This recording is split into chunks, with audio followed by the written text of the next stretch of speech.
इनकी ना 5 लोगों की टीम दुनिया के तीसरे रिचेस्ट इंसान को 20वें 30वें पे लेके आ जाता। अब इनका मोडस ऑपरेंडी समझिए, लोग चलते कैसे।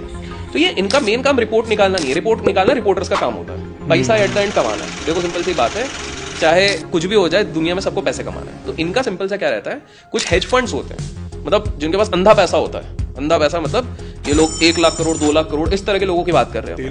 तेल का कुआं, ठीक है, बिल्कुल सही। तो ये इनके पास इतना पैसा रहता है, तो ये लोग बोलते हैं कि बॉस तुम हमारे लिए रिपोर्ट बनाओ, तुम लोग ढूंढो पूरी दुनिया में, ऐसा लिमिट नहीं है कि यूएस में ढूंढना है, तुम पूरे ग्लोब में ढूंढ के बताओ कि भैया कहां पर कौन से कंपनी में घोटाला चल। इनकी रिसर्च ऐसी नहीं रहती जैसे ब्रोकरेज हाउसेस 2-3 महीने की रिसर्च करते हैं अपने बंदों को बिठा के, इनके 2-2 3-3 साल तक चलती है। ये 5 लोग ऐसे एक्सेस करते हैं डेटा, जैसे इंडिया में अगर बैठे तो उनके पास सारे इंडिया के जो 140 करोड़ लोग के आधार कार्ड के डिटेल आ गए, इस तरह के उस लेवल के। ये ऐसी लेवल की चीज है जो हम सोच भी नहीं सकते। सोचो अगर कोई बंदा 2 लाख 5 लाख करोड़ की चीजें निकाल रहा है, तो ये लोग फॉर एग्जांपल केमन आइलैंड्स हम सबको पता है, जिनको नहीं पता है दुनिया के सबसे ज्यादा ब्लैक मनी के काम वहीं पर होते हैं केमन आइलैंड्स में। जो राउटिंग भी होती है, हमारे देश के आधे से ज्यादा स्टॉक्स जो ऑपरेट होते हैं, जो बाहर से पैसा था वो शेल कंपनीज केमन आइलैंड्स में होती है। तो जब ये डुंडनबर्ग वालों को इनका रिपोर्ट निकालना था, तो उन्होंने उधर के सर्वर पे जाके 2 साल का पूरा डेटा डाउनलोड किया था। और ये बात 2020 में वहां के एक बंदे ने बोली भी थी, लेकिन उनको ये नहीं पता था किस कंपनी की खोज के लिए कर रहे हैं। 2-3 साल बाद पता लगा, अच्छा इस कंपनी के लिए पूरा सर्वर डाउनलोड किया जा रहा है। मतलब एक तरीके से आप समझो पूरे इंटरनेट को डाउनलोड किया जा रहा था एक कंपनी के चक्कर में, कि केमन आइलैंड में कौन सी कंपनी कब बनी, कौन सी शेल कंपनी बनी, एक ही कंपनी के लिए सारी की जा रही है। चीज ऐसी नहीं है कि जो मैं और आप एक्सेस करते हैं, हम नहीं कर सकते। जनवरी 2023 में एक रिपोर्ट निकालते हैं और उसका टाइटल बड़ा खतरनाक होता है कि दुनिया का तीसरा सबसे धनी इंसान दुनिया का सबसे बड़ा कौन लेकर। अब नहीं है तीसरे, तो सब तो टॉप 20 में भी नहीं आते। अब नहीं है, अब क्या कर सकते हैं, डुंडनबर्ग की कमाल है ये, टूटा हुआ साज। बिल्कुल।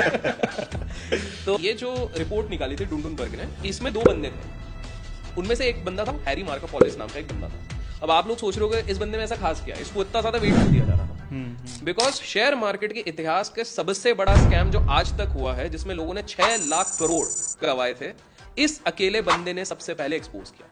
और इस चक्कर में डुंडनबर्ग रिपोर्ट को बहुत ज्यादा वेटेज दिया जाता था। क्रेडिबिलिटी। जैसे एक एलिगेशन लगा था कि एक केपी नाम का कोई ऑपरेटर है, नाम नहीं लेंगे, कमेंट्स में पहचान ही जाओगे, अब देखते हैं। तो केपी नाम का एक ऑपरेटर है जिन्होंने 2020 के कोविड में हेल्प करा है इनके शेयर्स को लिस्ट करके ऊपर ले जाने के, ऐसा एलिगेशन लगा। तो अब कुछ लोगों को लगेगा कि ये तो कुछ भी फर्जी है, लेकिन हम इसको थोड़ा डिस्कस करते हैं क्या सही हो सकता है क्या गलत हो, क्योंकि उन्होंने कुछ तो एग्जैजरेट करे थे रिपोर्ट में। क्या होता है कि आप 10 चीजों में से 8 चीज सही हो तो 2 अपने भी लगा देते हो, तो उसको इंटरेस्ट होगा तो मसाला वेल अब यार शॉर्ट है, पैसा बनना है, कमीशन बनना है इनका।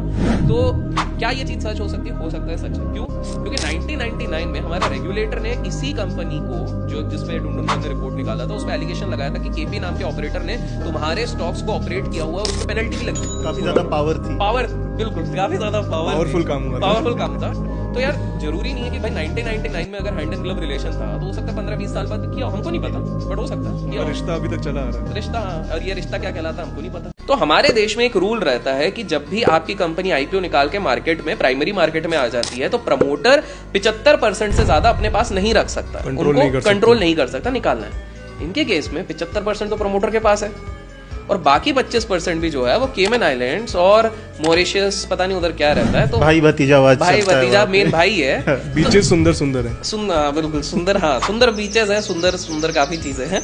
तो वहां पे इन्हीं के कंपनी के, तो एक तरीके से आप देखो तो टेक्निकली ना 95% कंट्रोलिंग पावर इन्हीं के पास है, ऑफिशियली 75% और बाकी है। तो ये सवाल तो उठता है कि भैया कैसे अलाउ किया जा रहा है इनको, पर अभी भी अलाउड है, क्योंकि कहते हैं इनके दोस्त अच्छे हैं, है ना, मित्र अच्छे हैं, पता नहीं कौन है, बट अच्छे। उस पे नहीं बात करेंगे ना भैया, हमें नहीं पता कौन मित्र, पता चला उड़ गए अब तो। यूएस में एक निकोला नाम की एक इलेक्ट्रिक व्हीकल की कंपनी थी। तो इन लोगों ने जब रिपोर्ट निकाली थी, रिपोर्ट के जस्ट कुछ हफ्तों बाद 75% ये स्टॉक गिर गया, खत्म ही हो गया। इनके जितने भी रिपोर्ट निकालते हैं, ऑलमोस्ट 80% केसेस में जैसे ये रिपोर्ट निकालते हैं, ऑलमोस्ट मैक्सिमम शेयर अपने हाई लेवल से 70-80% तो गिरते ही हैं।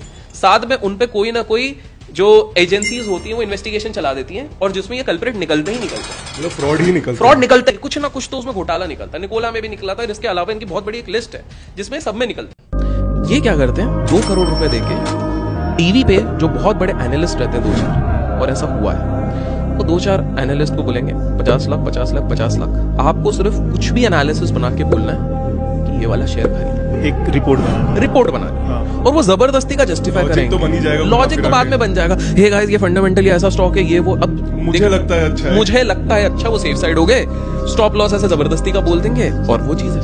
अब क्या होगा, सिर्फ ये एनालिस्ट को 15 ब्रोकर और फॉलो कर रहे हैं। ये सर्कल पूरा, कार्टेल पूरा जाता है। ये जो मैं रियल एस्टेट वाली कंपनी बोल रहा हूँ ना, ये इस तरह से कर करके मीडिया आउटलेट्स, तब इन्फ्लुएंसर्स नहीं रहते थे, आजकल इन्फ्लुएंसर्स भी इन्वॉल्व रहते हैं। मीडिया आउटलेट हो गए, उसके बाद ब्रोकर्स हो गए, ऐसे कर करके ये करीब करीब 800-900 लोग तक ये मेन प्रोमिनेंट लोगों तक बात पहुंची है, जिन्होंने ये अपने सारे क्लाइंट्स पे फिल कि ये वाले, क्योंकि उनको लिक्विडिटी चाहिए। पहले पंगा लिया था धीरू भाई अंबानी जी के साथ। अकेले बंदे हैं जिन्होंने प्रॉपर बीट किया इनको, जो एक टिपिकल कहानी थी जहां पर कि इन्होंने धीरू भाई अंबानी के शेयर्स बेचना शुरू किए कोलकाता गैंग के साथ। वो पूरे नीचे जा रहे थे, पर धीरू भाई अंबानी ने पहली बार इंटरनेशनल पैसा घुमाया, यहाँ से ऊपर उठाया और इनके शॉर्ट स्क्वीज जो बोलते हैं, शॉर्ट्स को ट्रबल हो गया, वो हो गया। The power of Manu Manik, Manu भाई, मनु मुंद्रा, इनका ये पावर था। बहुत सारी कंपनीज खत्म कर दी, पता भी नहीं चला लोगों को, अच्छी अच्छी कंपनीज खत्म कर दी। इसलिए अगर वो किसी के पीछे पड़ जाते थे, लोग टच करने से भी डरते थे उन कंपनीज को, क्योंकि उनको पता है ये बेचते जाएंगे। पैसे की कमी नहीं है,